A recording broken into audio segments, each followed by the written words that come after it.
So Cameron, how's it going with your writing? Good. Good? What you doing? I'm writing about the fishing and my dad, I caught a big fish. I caught a 3 feet catfish and my dad caught 6 feet catfish. Okay, so you guys caught some big fish that day, huh? And my sister's got baby shark catfish. Yeah, it's quite a day for your family, huh? Wow, it's great to have a dad that'll take you fishing like that. So you've written this story, and what are you going to do with it now? I see you wrote the words "the end." What are you going to do with the story now? I don't know. You're not really sure? Okay.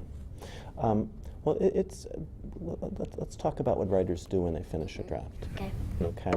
And I'll teach you about this, the next step that writers usually go through in writing a story or any piece of writing. What writers do when they finish a draft is to revise the story. Okay. You've probably heard that word before, right? Yeah. Okay. And it means to make some changes to your draft. Okay. I know you know about revision in your life. I'm sure you've sometime in your life looked in the mirror and your hair was kind of doing strange things, and so you combed it, right? Yeah. Or sometimes maybe you noticed that there was a stain on your shirt and you changed it, right? Okay, and you make changes to your appearance. And the reason we do that is because we want to look good in the world, right? You know, we want people to look at us and think we look like you do. You look handsome. You want people to think that, okay? And, well, writers make changes to their drafts too. Okay, when they write a draft, they read it over, and sometimes they add more to their drafts. Sometimes they rewrite a part. Sometimes they cut parts out. Sometimes they put parts in a different order. Okay, and a lot of kinds of changes that writers make. And the reason that writers do that is because, you know, the piece is going to be read by people. Your piece is going to be read by your classmates soon. And you want this piece to be as good a story as you can for when your classmates read it. I imagine you want them to feel like they're there with you as you catch that fish and your dad catches that fish, right? Okay, so that would be the reason why you'd want to make some changes. Let me show you what it looks like when I revise a draft. Here's a story of mine that I wrote about. This is a story I just wrote recently. It's a story about my daughter's first day of school in 5th grade this year. And you see I made some changes, right? I mean, this was the first draft was all the typed words, but can you see that I added some words to this part here? This sentence I added another part, I added more words to that sentence. And then down here, I added in a whole new sentence there, and over here I added 2 more sentences. Okay, I added quite a bit to this first page, right? And the reason that I did that was because I wanted to make the story be a movie in somebody's mind when they read it. So I added details so that I hoped that would happen. Okay, and with the way that I did this was when I wrote the draft, I reread it. A lot of revising is rereading. You reread your draft, and when you read a sentence, what I do is I ask myself, is there something else I could say about that sentence? There are a couple more words. Is there another sentence I want to say about that part? Okay, and then I try to add those details in when I think of them. Okay, and that's how I came up with these kind of revisions. Let's try that together. Okay, it's a lot to take in, isn't it? So why don't you read the beginning of the story out loud? When I go fishing, I catch big fish. Okay, let's stop there. Okay, get that picture in your mind of you catching that big fish. What do you see?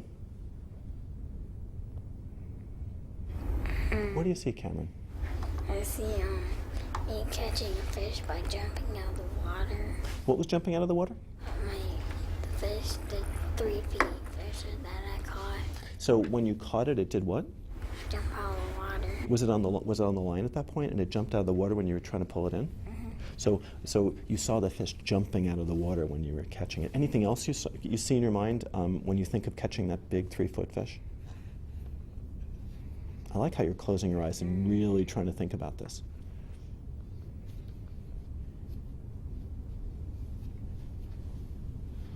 No? Okay, let's try it with your dad then. Keep going. Read the next sentence. And my dad catch bigger fish. Okay, let's stop. Okay, so let's stop there. When you think of your dad catching that fish, what do you think of? What do you see in your mind there? Was there something he was doing that you see in your mind? He caught a 6 feet fish and pulled his whole pole and broke it. Yeah, it broke his pole? And the string was still on it, so he rolled and go fishing. Well, that's an amazing detail. My dad the strongest string. And it's still, but the string didn't break, but the rod broke. Wow. Well, you know what? I have to tell you, Cameron, when you add those details to your draft of like your big 3-foot fish jumping, that's a beautiful detail. Of like you catching that and it jumping, and also your dad with that big fight with the 6-foot fish and it breaking his rod. That's going to help me understand your story so much. I'm going to see it so much better in my mind. And I know your classmates, when they read your story, are going to be able to see it so much more too. Okay? I'm going to do this. Okay? Right here, I'm going to draw an arrow for you. Because this is what writers do. I'm going to do it for you this time, just to get you started. And then your dad caught the bigger fish. I'm going to ask you to add that bit about the 3-foot fish that you came up with right there. Okay, you can draw an arrow like this next to a part that you want to add to. Okay, and add that part there, and then you can add the part about your dad down here. So I'm imagining you're going to write 3 or 4 more sentences now at least. Okay, of more details you can add in. Okay, and your draft will look something like mine then. And this, what I want you to remember is that when you finish a draft, this is what writers do, is they reread, and one thing they do is they add more details to their writing. You know, add words, add sentences to put a picture in readers' minds more. And you can do this in this story and any story you write this year. Okay? You ready to go? Yeah. I can't wait to read what you write and in your revisions.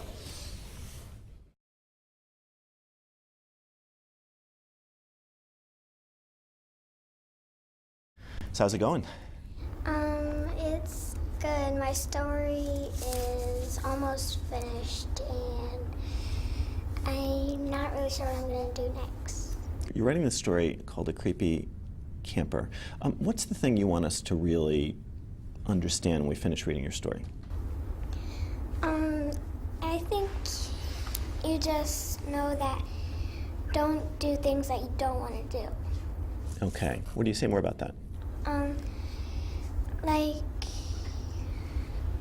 when somebody asks you to spend the night, if you really want to, then just do it. But if you don't want to, you don't have to say yes all the time. Do you wish that you hadn't done this? Sort of. Uh-huh. So and it's called A Creepy Camper. Is that because there were some creepy things that happened? Mm-hmm. Okay. Okay, so you want us to understand that if you feel uncomfortable, don't do it, and because you had this kind of creepy experience. Yeah. Okay. And what are you doing to try to write this draft really, really well? I'm just trying to stretch it out so it would kind of be like a regular story. Mm-hmm. And what are you doing to stretch it out? Just telling about all the details that happened while we were there. Mm-hmm. All the details that happened when you were there. Let me take a look at your draft, okay? So it starts right here. Okay. And so it starts with you got a phone call and you got invited to a camper, it looks like, right? To your friend's house. Yeah. Okay, and you called your mom. Okay. And okay, so your mom took you over to London's house. Okay. And then it looks like all sorts of things started happening, right? So you had pizza. Okay. Where does the stuff start to happen that is about the stuff that you started feeling uncomfortable about? I think it's probably around the 4th page. Around the 4th page. So the pizza guy comes on this page. What's the stuff that was kind of uncomfortable? When London pointed out that one window was moving and the other one wasn't. That's the creepy stuff, right? Okay. And that's where the branch cracking right here? Yeah. Okay. So this is a really creepy experience, it sounds like, right? Yeah. And I can see you using capital letters, like things get very dramatic, right? I guess you were worried that Alec was outside? Yeah, it's London's brother. He likes to scare us a lot. Okay. Okay. So I guess you'll learn that if you go over to London's place, she has her brother that can do creepy things, and that's not a great thing, right? Okay. Well, I got some thinking for you here. Something to think about. Something I want to teach you to do. I'm going to ask you first if you're brave. Yes. You're a brave girl. Okay. Because what I'd say you've done as a writer is you certainly have written a lot of details in your story. Okay. But I would say you've written what I call an all-about draft. You kind of told us all about everything that happened that day and over these 2 days, right? Okay. Okay. And sometimes what writers need to do is write a second draft that just focuses on one or a couple parts of an experience. Okay, so I'm going to teach you how to do that today, and it's going to involve writing a second draft. Okay, that's the brave part. You up for that? Okay, I think you are.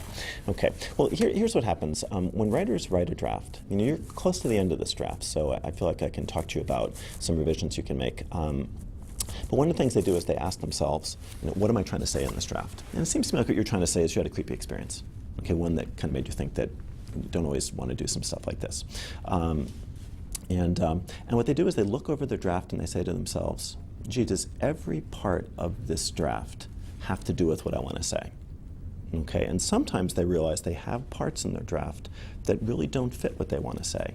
And sometimes they just cut a couple parts, but sometimes if there are a lot of parts that aren't necessary, they just focus on one part in a second draft and really stretch that out. Okay, and that's what writers do. They ask themselves, what's my story about, and which parts help me get that across?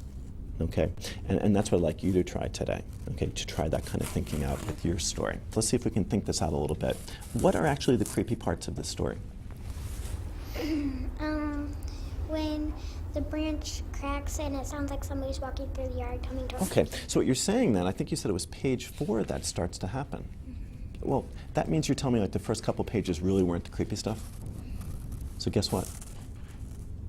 Do you need that? No. You don't need that at all. Okay, if that makes you feel bad, I once cut 100 pages from a book I was writing. I realized I didn't need it, so I cut 100 pages out. Can you believe that? That's really brave. I felt like crying. But you're telling me the creepy part was that part with the branch on page 4, right? With Alec outside, right? And that starts right over here, right? And what are the parts there? So you were inside the London's place, and all of a sudden you heard noises outside. What happened next? Then we all jumped on the bed and we started talking like someone was out there. Okay. And we tried to make it sound like we didn't hear anything. Good. Okay. And then what happened next? Then we kept fighting over who was going to open the door. Okay. So it just went back and forth for about 10 to 5 minutes. And so finally, Paige opened the door and she looked at us and said, run. So that's the really creepy part of the night, right? And those are some of the parts of what happened. What I'd like you to do is this right now, okay, when you go back to your seat.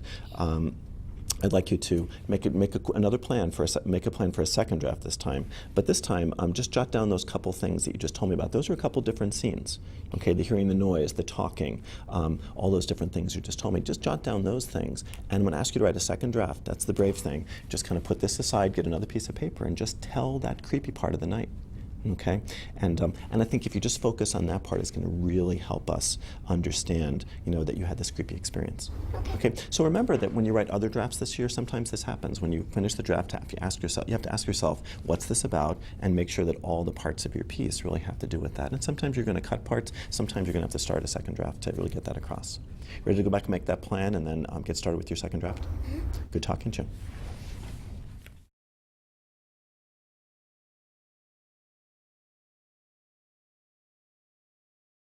So how's it going? I'm in my rough draft and I just got done with it. Okay. And I'm going to go through it and do some spelling mistakes if I have any. Okay, so you've written a draft of a story called The Door Opened by Itself. Yes. Ooh, what a mysterious title. So you got into the draft, and so what you want to do is jump right into editing? Yeah. When you finish drafts, do you ever do any revisions to them? Yeah. Do you know what I mean by revision? Yeah. That you might add some words or sentences, you might cut some stuff, you might rework a part. Do you think your draft needs any revision work? Probably. Probably? What do you think it might need? When I did my plan, I kind of kept out a couple things that I did in my plan that I'm probably going to take and put them back into this, like in the lines I didn't write on. Okay. So you might want to add some parts into the story that you're thinking may be good things to add in. Let me take a look at your story. So it seems like you woke up at 11 o'clock one night and the door was mysteriously open. You shut it, and then at 1 a.m. it was open again. And you don't know, it had been locked and it was still open. And so it's kind of creepy stuff going on, right? Yeah. And then finally it shut, and I guess it stayed shut, huh? So did you ever solve the mystery of who opened this door mysteriously? No. It just happened. Ooh, that is pretty creepy, huh? Well, I've got an idea for you. I guess the thing I'm noticing about your writing, one of the things I like about your writing is that you've got a series of scenes in your story, you know, different times of the night, and they follow each other very nicely, one after the other. Okay, you've got the waking up at 11 part, the 1 a.m. part, the going to your mom and dad's room, and the locking the door for the final time. Okay, I guess the thing I'm noticing is this about your scenes, is that basically each of them is about the same length. Each of them is about 2 sentences or so.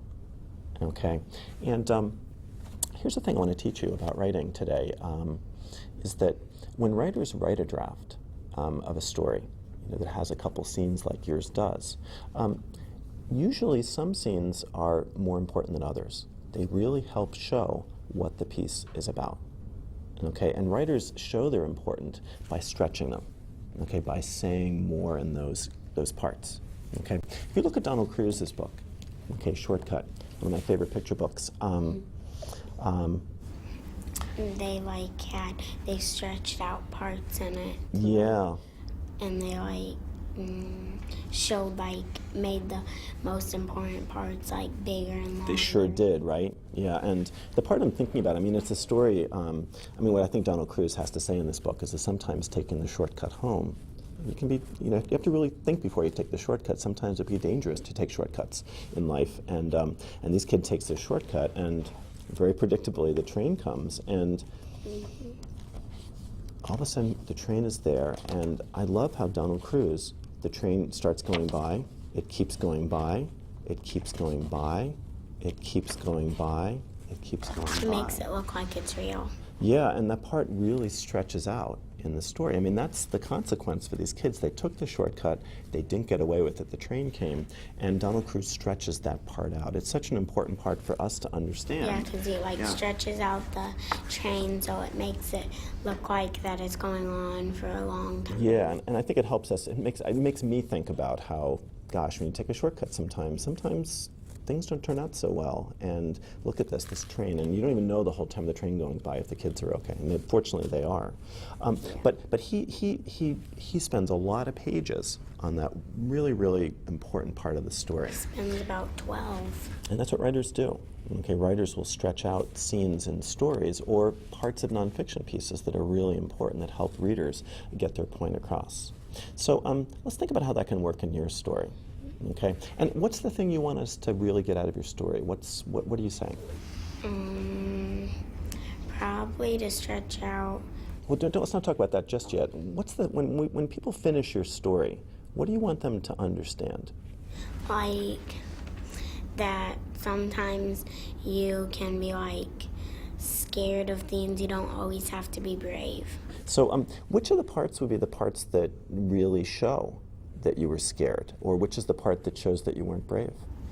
The parts when I ran back, the part that I ran back into my mom and dad's bedroom and kind of told my mom. Okay, so that's a part that probably you could stretch out some more, like Donald Cruz stretched out that part. Okay, because that's the part where you're I wasn't expecting that. I think that's really interesting, that's what you want people to know. And so that's a part that you want to, like Donald Cruz, really stretch out. When you write drafts from now on, okay, instead of just jumping right into the spelling and the editing, you want to look at your draft, ask yourself, what's this about? Are there parts that I can work on that really will stretch out to really try to get across what I'm trying to get across? And drafts that you write in the future, same thing, identify those parts that help you say what you're trying to say and work on those. Ready to go back and stretch that part out now? Add some more of those details in? Okay, go.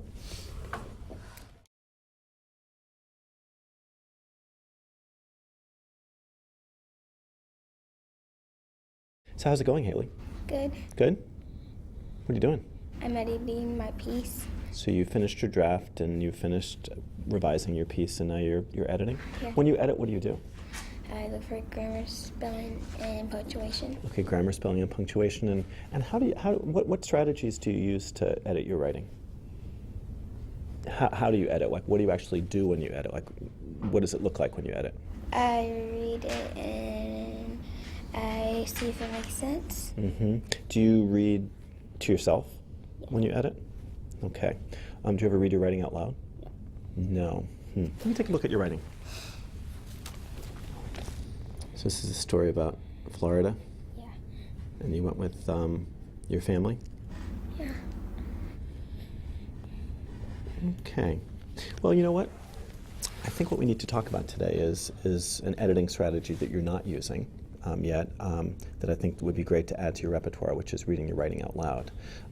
Editing, as you know, is looking for mistakes in a piece. And having mistakes in your writing is something that happens to all writers. As we write, we make spelling mistakes, we make punctuation mistakes, we make grammar mistakes because we're really thinking about what we're writing, and our attention isn't always on those issues. And so just like everyone, you've got some mistakes in your writing. Okay, and the way I think about it is this way: is you've listened to the radio, right? And do you ever listen to it when there's some static? Yeah. And it's kind of hard to hear and make sense of what's going on. To me, when there are errors in a piece of writing, it's kind of like the piece of writing has some static. Okay, I get confused because where there should be a period, there's not a period. There's a spelling, there's a word that's misspelled, and I don't quite know what it is. And so it's kind of like what the writer is trying to say doesn't come through so clearly. So writers do spend a lot of time trying to make sure that their piece is as error-free as possible. And one of the most powerful strategies for making sure that your writing is error-free and to make sure that your writing is is really easy to understand for readers is to read your writing out loud. Okay, to use your eyes and your mouth and your ears to edit. Okay, and reading out loud is a good strategy for a couple of reasons. Let me tell you what it does for me. When I read my writing out loud, I tend to slow down as an editor and focus on the words more. So I sometimes see words that are misspelled that I wouldn't have noticed. And sometimes I'll say words too that I forgot to put in. I'll hear a missing word. And then what also happens is when I read out loud, my voice will stop and pause.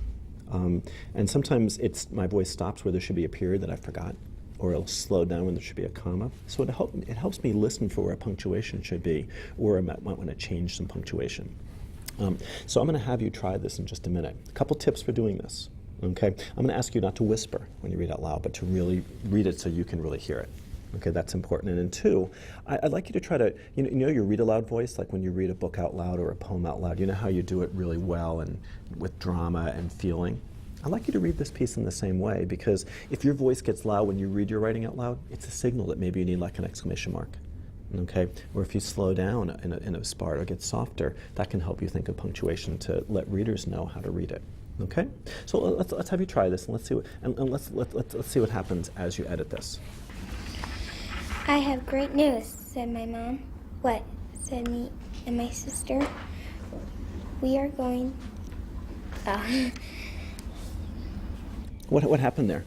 I need the period How do you know that? because my voice stopped. Yeah, it did. You took a breath, right? Let's rewind a little bit here, because actually I think your voice stopped one other time too. Okay, just starting and listen again to your voice and what it's doing. I have great news. Period. Well, just read the whole sentence. I have great news, said my mom. You heard your voice stop there, right? Okay, at the end of the sentence, your voice stopped, and so you've heard that twice now. Now your voice did something here. Let's think about that. Read it again. I have great news, said my mom. What'd your voice do there? Did it stop, or did you kind of slow down a little bit? Slowed down. Yeah, and it's a line of dialogue, right? So what do you think you need there? Comma. Comma, good. Okay, so I think what you're seeing is as you're reading out loud, some places your voice is slowing down or pausing. Okay, maybe that's a place where you need a comma. And definitely there are many places where your voice is stopping and you really need a period there. Okay, your voice knows what to do, you know what to do, you just didn't put the period in. In fact, that's one thing I would say to you is there are many places, many sentences where you didn't put a period at the end of them. Okay, and sometimes writers do that. You know, kids do that because you're so trying to write sentences, that lines of dialogue like you've done that really stand out, that you're not thinking about punctuating, and now is a great time to be thinking about that. Okay, so I would like you to go back to your seat and read the entire piece out loud to yourself now. Okay, if you're embarrassed doing it with your classmates over there, you can go to the corner of the room and do it. Okay, and really listen to your voice. Okay, that's going to help you with the punctuation, and maybe you'll see some words you misspelled too. Okay, and just remember that anytime you write a piece from now on, you can read your writing out loud as a strategy to help you figure out where punctuation goes, to find misspelled words. I still do it at age 47. Okay, I've been doing it for a long time, and it still helps me. It's a great strategy.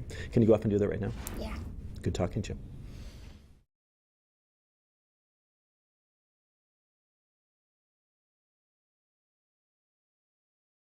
So how's it going, Dylan? Good. What are you doing as a writer? Editing. You're editing your story, and what kind of things are you looking for as you edit? Check for some small ink and stuff. Spelling and stuff like that. Anything else you look for when you edit? Capitalization. Like put friends in, so I put the name in. Okay, so you work on capitalizing words that need to be capitalized too. Let me take a look at your writing. So you wrote a piece about the day you crashed your bike, huh? Ow. But you're okay, right? Yeah. Good. Okay. Interesting, interesting. Well, you know, there's something I'm noticing here that you do that I'm going to talk to you about with your editing. Okay? You love the word "and." It's all over your writing. Okay? And is a great word to use in writing, but you overuse it. Okay, so I'm going to talk with you about where to use and where you can take your ands out. Okay, and and's an important word in writing. It's kind of like the plus sign in math. Okay, just like in math, you go 1 + 1 = 2. The two add-ins equal the sum. The plus shows that, and joins details in a sentence. Okay, and shows that there's some connection between the two of them. Okay, and let's take a look at how Jean Little does that here in a couple sentences. This is this story about her first day of school. That she wrote about in chapter 6. And if you look at the sentence right here, I sat down and waited for lessons to start. Okay, those are two actions that she made, right? That she did. I sat down and I waited for lessons to start. She joins those two with "and," I think, because they're connected. She sat down and started to wait, so she put the "and" there. Did you notice she didn't do this in the paragraph? She didn't write, Pamela's cheeks got pink and she looked away, and I thought I knew it was wrong, and she was shy, and I sat. She didn't do that, right? I think she used "and" where the details really are connected. And she didn't use "and" to connect details that didn't feel like they have a connection. Okay, same thing down here.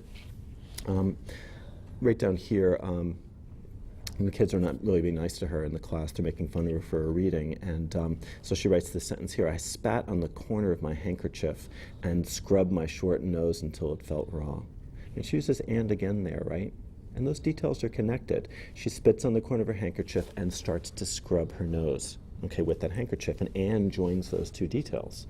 Okay, they're very close together. It's like two actions that are close together. Okay, and again, she didn't use other "ands" to join the sentences, right, or the details.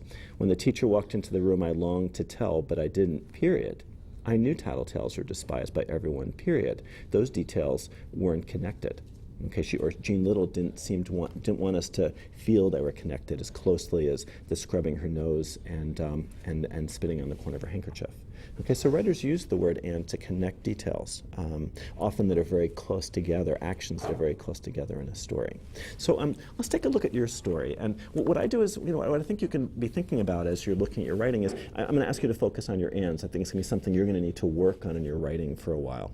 Okay, and I'm going to have you read this out loud. And when you get to when you read a sentence that has an "and," I want you to think, are those two details really connected closely? If they are, you can keep the "and." Okay, if they're not, then you can just take the "and" out and start a new sentence. Okay, so why don't you start reading out loud? And let's think about some of what you got here. One Saturday morning, I went to my friend Matt's house. I knocked on the door and asked if I could come in, and he said yes. Let's just stop there. Okay, you've got like 4 "ands" in that sentence, I think. On Saturday morning, I went to my friend Matt's house, and I knocked on the door, and asked if I could come in, and he said yes. I think that's 3 "ands, right? So let's think here. Okay, what you can do is, on one Saturday morning, I went to my friend Matt's house, and I knocked on the door. Are those two actions really close together, like Jean Little's? Okay, so you went there and you knocked on the door. Okay, so you knocked on the door, and then you asked. Are those two really? So you knocked on the door, and then you asked if you could come in. Are those two details close together, like really close together? I just put a period. You could put a period, so you don't think you need that "and" there. Okay.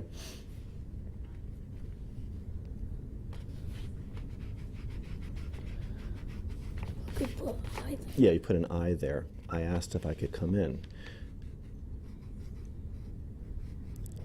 So what you're saying then is that you didn't want to connect the knocking on the door and the asking. You wanted to separate those two details. Okay, you didn't want to make them really close together, connect them. Let's keep going. Start from there. I asked if I could come in and What do you think? put two hands. Well, there's another and there. Do you want to connect those two details? I asked if I could come in, and he said yes. Do you want to connect those two details together, or do you want to separate them? Okay, so what would you have to do there? To get that and. Yeah, take out the and there too. Good. Well, let's just stop and think about this because I'm going to have you go back and do some of this yourself. You love the word and. Okay. And you know, this is a very kinetic piece. It has a lot of movement in it. It makes sense to me, like you'd want to make it feel like it all runs together because, you know, there's a crash in this piece. Okay, a lot of things happen. But you are overusing and. And I think when you add it, you have to really look at the ands. You know, sometimes you do want to join details together like you did in that first sentence. Okay, and it was smart for you to keep it there. That you think they're connected, so you kept it there. But where you don't feel there's a connection in the details, like a really close connection, you can take the and out like you did in two places. And I think you need to go through your whole draft and do some thinking about that. Okay, you know, Anne's giving information to readers about the details you want to be really closely connected, and so you want to really do some good thinking about that right now. Okay, so can you go back and work on that in this piece? When you are editing other pieces this fall and in the spring, I think it's something you're going to have to really have high in your editing checklist. Just know you're the kind of kid that just needs to really work on your ands, okay, and not try to overuse them in your writing. Okay? Can you go back and do that right now? Yeah.